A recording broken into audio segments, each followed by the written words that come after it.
fly away. Now fly away, your glory. I'll fly away. When I die, hallelujah, by and by, I'll fly away. Oh, when the shadows of this life have gone, oh, I'll fly away.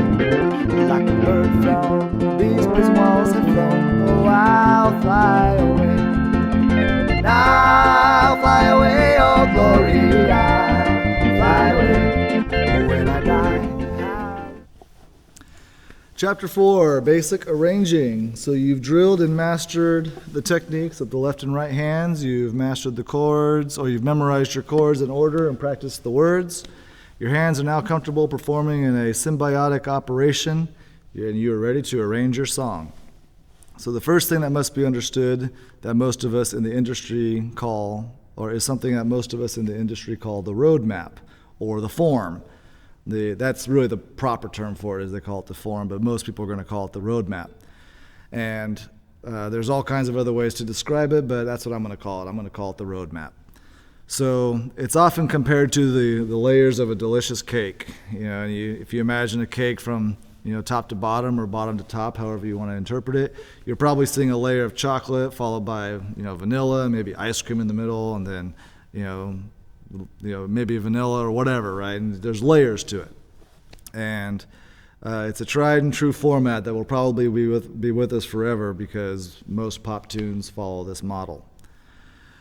When discussing the form of a piece through the lens of formal Western music education, the sections of a song are usually given letters like A or B or C. So the verse is called A, the chorus is called B.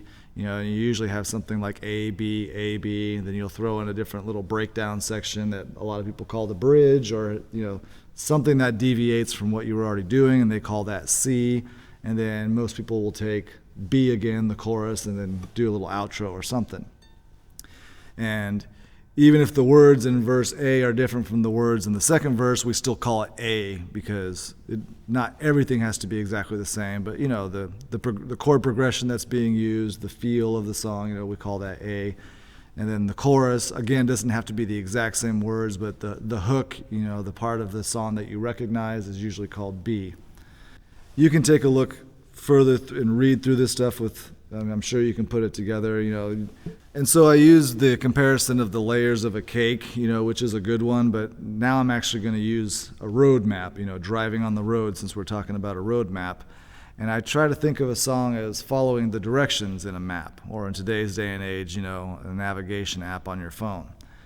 And when you read a lead sheet with words and chords, and haven't considered all, and identified all of the cake layers or all of the left turns and right turns of this roadmap, everything kind of blends together in an overwhelming sense.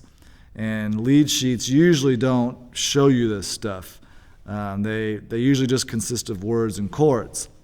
So, some people might be considerate and indent places where you're getting to a new verse or something, but a lot of times it won't be that way. Sometimes they don't even go to the next line where it feels like it should be appropriate, or they don't, each line doesn't start where you think it should.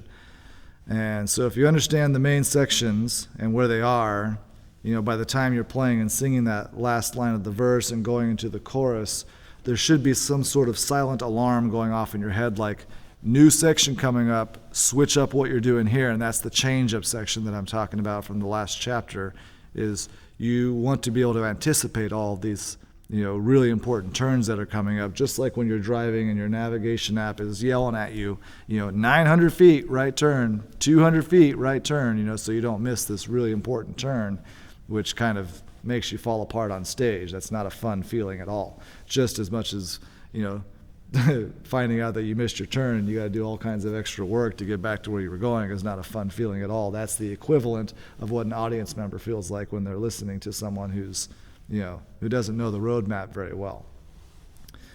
And here is a real life example of the breakdown of form for a cliche ukulele tune, which is Over the Rainbow. And I'm not going to play the super famous rendition by Israel, but let's take a look at this in a simpler skeletal version. If you were looking at a basic lead sheet, it would look like this.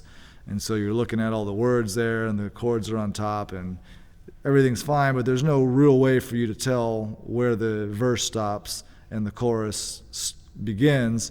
And even if you do know the tune already, it's still kind of tough to tell.